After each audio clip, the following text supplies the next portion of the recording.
पतंगराव कदम महाराष्ट्राच्या राजकारणातील एक वेगळं व्यक्तिमत्व होतं आणि हे वेगळं व्यक्तिमत्व सांगलीच्या कडेगावातून महाराष्ट्राच्या मंत्रिपदापर्यंत पोहोचलं होतं। पतंगरावांचा स्वभाव खूप मिश्किल होता। पतंगराव ग्रामीण भाषेत बोलायचे, पतंगराव विनोद करायचे, पतंगराव रागवायचे आणि त्यांच्याच ते कसे रागवायचे, कसे विनोद करायचे, अधिकाऱ्यांवर त्याचा एक वचक होता। अधिकाऱ्यांना कार्य करणारा मंत्री जो आहे ते मी स्वतः डोळ्यांनी पाहिलेला आहे। शिवलकर माझ्यासोबत आहे, त्यांच्यासोबत काम केलेले हे कार्यकर्ते आहेत। शिवलकरजी, आज पुतळ्याचं अनावरण होतं, काय भावना आहे? पतंगरावच्या डॉक्टर पतंगराव कदमांच्या पुतळ्याचं अनावरण होत आहे।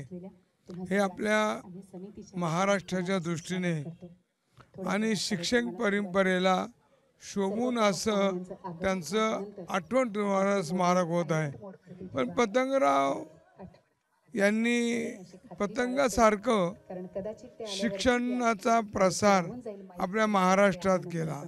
महाराष्ट्राबरोबर त्यांनी दिल्लीमध्ये आपली संस्था काढली आणि आपल्या शिक्षणाच्या कामाचा ठसा देशभर किंवा देशी आज त्यांनी ठसा उमटलेला आहे। सांगलीमध्ये दुष्काळ असायचा, पण आता मी एका गावकऱ्याशी बोलत होतो, इथल्या ग्रामीण भागातल्या लोकांशी। ते म्हणत होते की इथे दुष्काळ होता, दुष्काळात इथे पतंगरावांनी फुलं खिलवली, हे म्हणतात पतंगासारखं आयुष्य केलं। दिल्लीमध्ये विद्यापीठ तयार केलं। कधी वाटलं होतं की सांगलीच्या कडेगावचा जो हा माणूस आहे तो दिल्लीमध्ये नाही? काही एखादा मनुष्य आपल्या महाराष्ट्रातून खासदार होऊ शकतो, पण दिल्लीमध्ये शिक्षणाचं विद्यापीठ निर्माण करणं हे अशक्य बाब आहे। ती पतंगरावनी या ठिकाणी निर्माण केली आणि पतंगरावनी हे आपल्या पुणे जिल्ह्यात किंवा पश्चिम महाराष्ट्रामध्ये शिक्षण संस्था काढून देशातील अनेक नामवंत व्यक्तींची मुलांची सोय आणि आपल्याही गरिबांच्या मुलाची सोय हे पतंगरावनी केलं। या कामाचं मूल्य करता येणार नाही एवढं पतंगरावला शिक्षण मर्जी म्हणा हे असं म्हणणं, पण त्यांनी त्याच्यामध्ये फार मोठी उंची गाठलेली आहे आणि खऱ्या अर्थाने शाहू फुले, आंबेडकर आणि त्याचबरोबर सावित्रीबाई फुले, मग त्याच्यामध्ये अनेक लोक येतात, यांच्या कार्याची खरी पावती निर्माण केली ती पतंगरावने केली। आता थोड्याच वेळात राहुल गांधी यांच्या हस्ते पुतळ्याचं अनावरण होणार आहे। पतंगराव मिश्किल पण होते, म्हणजे लोकांशी बोलताना अगदी घरातला माणूस बोलतो असं बोलायचं। काय किस्से आठवतात? नाही, त्यांच्या ग्रामीण भागात ज्या भाषेत लोक बोलतात ना त्याच भाषेत कदम साहेब आमचे अगदी सेक्रेटरी लेवलपर्यंतच्या अधिकाऱ्यांना सुद्धा अगदी खांद्यावर हात टाकून, आणि महाराष्ट्र राज्याने देशातला एकमेव माणूस असा असेल की जो सगळ्या IAS ऑफिसरना अगदी इतक्या प्रेमानं अरे का रे, आणि त्यांना पण काय वाटायचं नाही। उलट पतंगराव कदम साहेब जर त्यांना आहो जेव्हा बोलायला लागले ना, का साहेब माझं तुम्ही रागावला का, मला तुम्ही आहो तो का बोलला, म्हणजे साहेबांनी आपल्याला रागावं, हक्कानं अरे का रे बोलावं असं प्रशासकीय अधिकाऱ्यांना सुद्धा वाटायचं। इतक्या प्रेमानं ते हाक द्यायचे, अरे तू काळजी करू नको, मी तुझ्या पाठीशी आहे। एखाद्या समजा काम असेल साहेब, होणार नसेल, अधिकाऱ्याला प्रेशर नाही अरे, तुला काय लिहायचं ते लिह, तुझ्यावरती मी आहे ना, मी लिहितो तुझ्यावर काय लिहायचं ते, तुला म्हणत नाही काय, तुला जे योग्य वाटेल ते लिह, इतकं मोकळेपणाने ते अधिकाऱ्याला सांगायचं। शिक्षण संस्था काढायचं कसं आलं त्यांच्या मनात? नाही, त्यावेळेस काय मला हा काही इतिहास काय माहीत नाही साहेब, मी 2009 पासून साहेबाकडे आलो, पण ते एक त्यांचं फार मोठं ध्येय होतं असं आम्ही वाचनात वगैरे आलं, पण ते योजना साहेब त्यांच्या मनात आली ना, झपाटले असायचे अक्षरशः।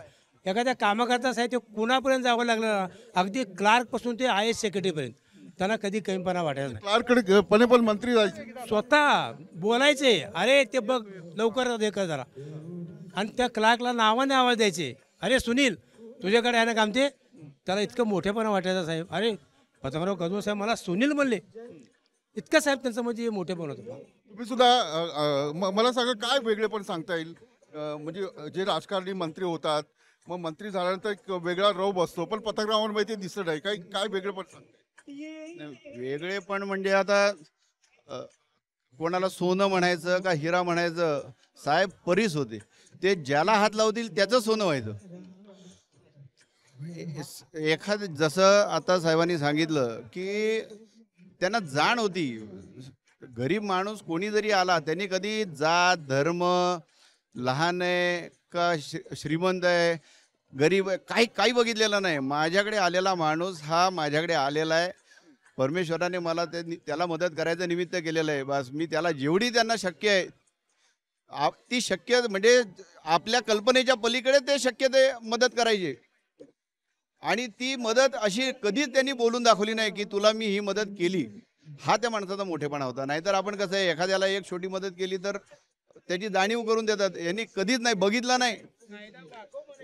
कायदा मोडू नको पण गरिबाच्या कामाकरता कायदा वाकव, अशी भाषा साहेबांची असायची. कायदा मोड असं नाही, कायदा वाकव.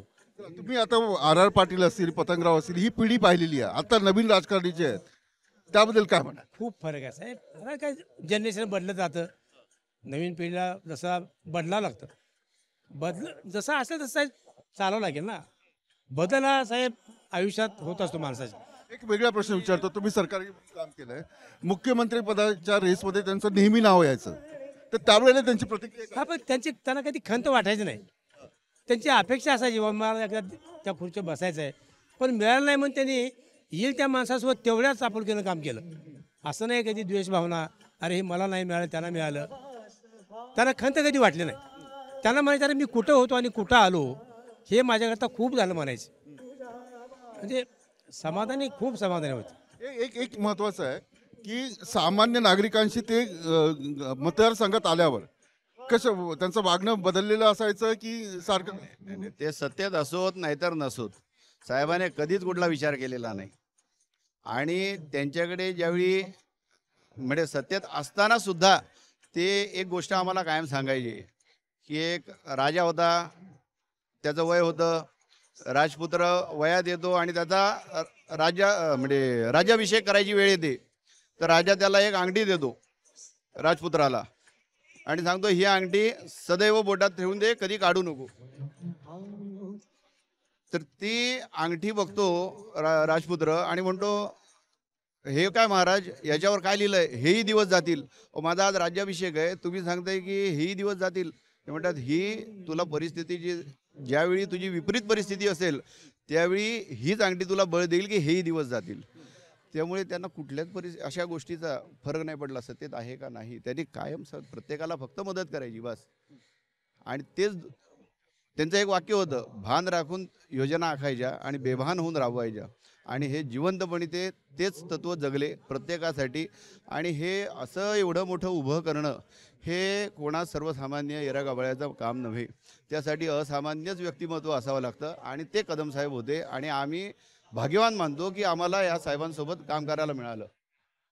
एक प्रश्न मला विचारायचा आहे. मी आता काही गावातून येत होतो तेव्हा तिथले लोक म्हटले की इथे दुष्काळ असायचा, पाणी नसायचं, तर त्यावेळेचा काळ आणि पतंगरावांचं राजकारणात येणं, हे मग हा काळ कसा नाही, इथे टेंभू ताकारी सारख्या योजना राबवण्यासाठी साहेबांनी प्रचंड मेहनत घेतली, प्रचंड पाठपुरावा केला.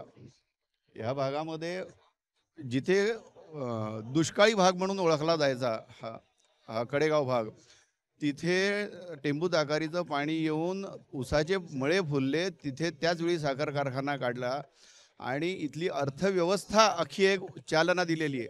हे सोपं काम नाही. जसं सरकारचं काम असतं ते काम हे एक व्यक्ती म्हणून सुद्धा यांनी तेवढंच ताकदीने पाठपुरावा करून राबवलं. योजना राबवणं आणि त्या यशस्वीरित्या राबवणं आणि त्या तळागाळापर्यंत सर्वसामान्य माणसापर्यंत त्या पोचवणं हे सोपं काम नाही. त्यामुळे त्यासाठी अचाट पाठपुरावा, क्षमता, त्याची गरिबाची जाण आणि प्रशासनाची देखील जाण असणं फार गरजेचं असतं आणि ते साहेबांमध्ये होतं. काही किस्से आठवतात की खूप कठीण प्रसंग आहे किंवा अशा वेळेला मग त्यांनी घेतलेली एखादी भूमिका? नाही, कसं आहे, राजकीय जीवनामध्ये अनेकदा असे चढउतार असतात. पण त्या चढउतारामध्ये एक आम्ही कायम बघितलं की साहेबांनी कधीच त्यांचं म्हणजे टेन्शनमध्ये बसलेत असं कधीच झालं नाही. कुठलाही प्रश्न कितीही गंभीर असो, मुळात त्या प्रश्न काय आहे आणि त्याच्यावर आता सोल्युशन काय याचं त्यांना अचूक जाण होती. आणि जे सोल्युशन आहे ते स्वीकारून त्या पद्धतीने पुढे जायचं. महाराष्ट्राच्या राजकारणातील एक वेगळं व्यक्तिमत्व, मलाही काही काळ त्यांचा कार्यकाळ जो आहे तो पाहता आला आणि त्यांच्या पुतळ्याचं अनावरण होतं. राहुल गांधी या ठिकाणी येत आहेत, यानंतर राहुल गांधी सभेसाठी जातील आणि हे सगळे जे कार्यकर्ते हे पतंगराव कदम यांच्यावर प्रेम करणार आहेत. त्यांच्यासोबत आणखी काही लोक जी आहेत ती होती, त्यांच्याशी मी बोलण्याचा प्रयत्न करणार आहे. पतंगराव कदम यांच्या पुतळ्याचं अनावरण कार्यक्रम होत आहे. साहेब नमस्कार. तुम्ही पतंगरावांसोबत काम केलं आहे, मला काही आठवणी त्यांच्या हव्या. नाही, आम्ही नाही काम केलेलं. आम्हाला त्यांनी शिकवलं, आम्हाला नोकऱ्या दिल्या, भागामध्ये पाण्याची व्यवस्था केली, ताकारी प्रकल्प असेल, टेंबू प्रकल्प असेल, या सगळ्या प्रकल्पांची कार्यवाही असेल, शिक्षणामध्ये काम केलं असेल, हॉस्पिटलचं काम असेल, लोकांचं आरोग्य, शिक्षण आणि शेती आणि इतर सर्व डिपार्टमेंट, महसूल खातं असेल, उद्योग खातं असेल, वन खातं असेल, या खात्याला खऱ्या अर्थाने न्याय देण्याचं काम साहेबांनी केलं. तुम्हाला शिकवलं म्हणजे इथल्या भागातील लोकांना शिक्षणाची काय व्यवस्था होती आणि त्यांचे प्रयत्न कसे होते? शिक्षणाची तशी इकडे व्यवस्था काहीच नव्हती, पण साहेबांनी ज्यावेळी विद्यापीठ स्थापन केलं त्याच्यानंतर शिक्षणाची ज्ञानगंगा घरोघरी पोहोचवली. ज्या लोकांच्या घरी दारिद्र्य होतं त्या लोकांच्या घरी शिक्षणाची गंगा गेल्यामुळे त्यांचं दारिद्र्य पूर्णपणे नाहीच झालं, त्यांचं जीवनमान उंचावलं, त्यांच्या पिढ्या पुढच्या किती सुधारल्या याचा आपल्याला विचार करायचा म्हटलं तर दुष्काळी भाग काय होता 1960 पूर्वी, 70 पूर्वी आणि 2000 पासून पुढची कशी बदल झाला हा आपल्या समोर आहे. सगळा परिसर हा हिरवा झालेला आहे. याचाच अर्थ असा की हे सगळं साहेबांची पुण्याई, साहेबांचे परिश्रम आणि साहेबांचं या मातीवरती असणारं प्रेम याच्यातून आपल्याला दिसून येतं. तुमचा कधी संबंध आला प्रत्यक्षात? हो, मला शिक्षणाच्या दरम्यान मला साहेबांनी स्वतः पैसे देऊन मला शिकवलं, मला नोकरी दिली. गेली 30 वर्ष झालं मी या भारतीय विद्यापीठात काम करत आहे. आणखी एक प्रश्न येतो की त्यांना मुख्यमंत्री व्हायचं, म्हणजे ते अनेक वेळा असं म्हणायचे मला मुख्यमंत्री व्हायचं किंवा त्यांचं नाव मुख्यमंत्री पदाच्या रेसमध्ये असायचं, तर त्यावेळेला इकडच्या लोकांची काय भावना? नाही, लोकांच्या मनात खरोखर मनापासून इच्छा होती की साहेबांनी महाराष्ट्राचं मुख्यमंत्री घोषवावं, पण ते अजूनही जनतेच्या मनातील मुख्यमंत्री कायमस्वरूपी राहतील. येणाऱ्या कित्येक पिढ्या साहेबांना विसरणार नाहीत, हेच त्यांचं मुख्यमंत्रीपद असं म्हणावं लागेल. मला हे सांगा की पतंगराव कदम म्हणजे विनोदाचा असा खळखळ झरा, पण त्या माणसाने या सगळ्या भागामध्ये पाणी आणलं किंवा मुलांना हे आता म्हटलं की शिकवलं, ते काय वेगळं? पतंगरावांना महाराष्ट्र आणि देशामध्ये जी वेगळी ओळख त्यांच्या कर्तृत्वाने मिळाली, जी शून्यातनं उभी केली की शिक्षणाच्या साठी ग्रामीण भागातल्या गरीब कष्टकरी समुदायाला व्यवस्था उभी करून देणं हे एका बाजूला आहे, पण आमच्यासारख्या सामाजिक प्रश्नांच्या सोडवणुकीसाठी फुले शाहू आंबेडकर संविधानिक विचाराने काम करणाऱ्या जनसंघटना संस्थांमधल्या कार्यकर्त्यांच्या धडपडीला संवेदनशील पद्धतीने बघणं आणि त्याला शक्य असेल ती मदत करणं ही भूमिका पतंगरावांची राहिली आहे. मला आठवतं डॉक्टर नरेंद्र दाभोळकरांच्या निर्गुण खुनाच्या नंतर त्यांनी स्वतःहून आम्हाला बोलवून घेतलं होतं आणि कायद्याच्या संदर्भातलं काय करता येईल याचा पाठपुरावा करण्याची भूमिका घेतली होती आणि त्याशिवाय स्वतंत्रपणे जेवायला बोलवलं, नाश्ता करायला बोललो आणि कायद्याच्या अंमलबजावणीच्या संबंधातलं देखील सतत त्यांनी आम्हाला मदत करण्याची भूमिका घेतली आणि अर्थातच अंधश्रद्धा नियमाच्या कामाच्या उपक्रमांच्या पाठीशी ते कायम राहिलेत. भारतीय विद्यापीठामध्ये देखील त्यासाठी आम्हाला नेहमी पाठिंबा बळ मिळालेलं आहे. त्यामुळे मला असं वाटतं की हे औचित्य आहे त्यांच्याविषयीच्या कृतज्ञता व्यक्त करण्याच्या भूमिकेतनं मी आज त्यांच्या या भव्य पुतळ्याच्या अनावरणाच्या प्रसंगी उपस्थित राहणं हे माझ्यासाठी त्यांच्या प्रतिनिधी. अनेक बैठकाही झाल्या होत्या, काय हे करलेत, तर एक पतंगराव कदम आणि इतर राजकारणी काय फरक सांगतो? हो, मी जे म्हटलं की सामाजिक प्रश्नावर काम करणाऱ्या कार्यकर्त्यांबद्दल प्रचंड संवेदनशील असणारं ते व्यक्तिमत्व होतं, हळवं होतं. त्या आमच्याकडनं जे काही आग्रहाने आक्रमकपणे मांडलं जात होतं ते समजून घेणं आणि शांतपणे ऐकून घेण्याची मानसिकता त्यांची राहिली आहे आणि त्यामुळे आमचा संवाद होऊ शकणारा असा नेता, असा राजकीय नेता असं आम्ही त्यांच्याकडे बघत आलो आणि हक्काने आम्ही त्यांच्यापर्यंत जायचा प्रयत्न करायचो आणि त्यांच्यापर्यंत गेल्यानंतर त्यांच्याशी संवाद व्हायचा. असा ऐकून घेणारा राजकीय नेता म्हणून त्यांची ओळख महाराष्ट्रात वेगळी ओळख अशी राहिली आहे. मोहन जोशी काँग्रेसचे ज्येष्ठ कार्यकर्ते आणि नेते माझ्यासोबत आहेत. पतंगरावांच्या आठवणी ज्या आहेत ते मोहन जोशी चांगलं सांगू शकतात. काय वेगळं म्हणजे आज पुतळ्याचं अनावरण होत आहे आणि तुम्हाला आठवण आली असेल, कारण जो लोकांना हसवतो तो त्या माणसाला कोणी विसरत नाही.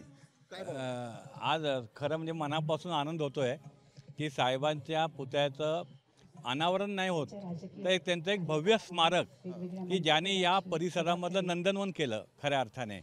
आणि सर्वसामान्य कुटुंबातला माणूस पुढे जाऊन राज्याचं नेतृत्व करून काय करू शकतो हे स्वर्गीय पतंगरावजी कदम साहेबांचा आदर्श असे नेते ते आमचे होते. माझे आणि त्यांचे तर अतिशय जवळचे ते नेतृत्व करत होते. पण अनेक आठवणी अशा आहेत त्यांच्या की सामान्य कार्यकर्ता जरी असला तरी त्या कार्यकर्त्याला मान सन्मान कसा करायचा, त्याचा वाढदिवस असेल तर त्या घरी जाऊन त्याचा सत्कार कसा करायचा, छोट्या छोट्या गोष्टीमधनं. आणि मंत्री म्हणून कार्यकर्त्याचा सत्कार करायचा वाढदिवस असेल घरी जाऊन वाढदिवसाला, हा पतंगरावजीचा एक फार मोठा गुण होता. दुसरी गोष्ट अशी होती की ते मंत्री असताना प्रशासकीय निर्णय कसे घ्यायचे. म्हणजे मला एक आठवण या ठिकाणी सांगावीशी वाटते की पुण्यातील पानशेत पूरग्रस्तांचा 65 वर्ष होऊन गेली ती, त्यांची घरवर असं वाहून गेली होती. त्यांना मालकीची हक्काची ती घरं करायची होती. आचारसंहिता 2014ची गोष्ट, आचारसंहिता लागणार होती. त्याच वेळेला त्यांनी ताबडतोब एका ठिकाणी मीटिंग चालू होती, तिथं फाईल मागवली आणि त्यावर सही करून पुण्यातल्या पूरग्रस्तांना न्याय दिला. असे फार कमी लोक आहेत. आणखी काय किस्से सांगता येईल? त्यांना मुख्यमंत्री व्हायचं होतं, अनेक वेळा त्यावरून चर्चा झाली. हो, आणि साहेबांचा तसा तो क्लेम पण होता, परंतु मनात ना अतिशय भाबडा माणूस, मनामध्ये कधी काही नाही अशा पद्धतीचं त्यांचं हे होतं. आणि त्यांनी राज्यातील सर्व खाते सांभाळलेली आहेत. आणि मुख्यमंत्री जरी झाले नाही ते तरी मुख्यमंत्री पदापेक्षा मोठा मान त्यांनाही स्वतःला मिळवलेला होता, असं व्यक्तिमत्व होतं. मुख्यमंत्री पदापेक्षाही मोठा मान म्हणजे कार्यकर्त्याच्या मनात घर करून राहणारा नेता जो आहे तो अखेर नेहमी घर करूनच राहतो. याचं कारण असं आहे की राजकारणात आलेले प्रत्येक राजकारणी हा लोकांशी कनेक्टेड असेल, लोकांच्या भावना, लोकांचे प्रश्न, लोकांच्या समस्या जर तो सोडवत असेल तर कुठलाही कार्यकर्ता किंवा सामान्य नागरिक जो आहे तो त्याला विसरत नाही. महाराष्ट्राच्या राजकारणात जे अनेक राजकारणी झालेत त्या राजकारणामध्ये लोकांशी थेट कनेक्टेड असणारा, लोकांशी विनोद करणारा, लोकांच्या सुखदुःखात जाणारा असं जे नाव होतं ते पतंगराव कदम यांचं होतं. थोड्याच वेळात राहुल गांधी येतील आणि पतंगराव कदम यांच्या स्मारकाच्या इथे जो पुतळा उभारण्यात आला आहे त्याचं अनावरण करतील. पण या भागातील लोकांसाठी हे नेहमीच प्रेरणास्थान राहणार आहे एवढं नक्की. Vilas Athawale, news state Maharashtra, Sangli.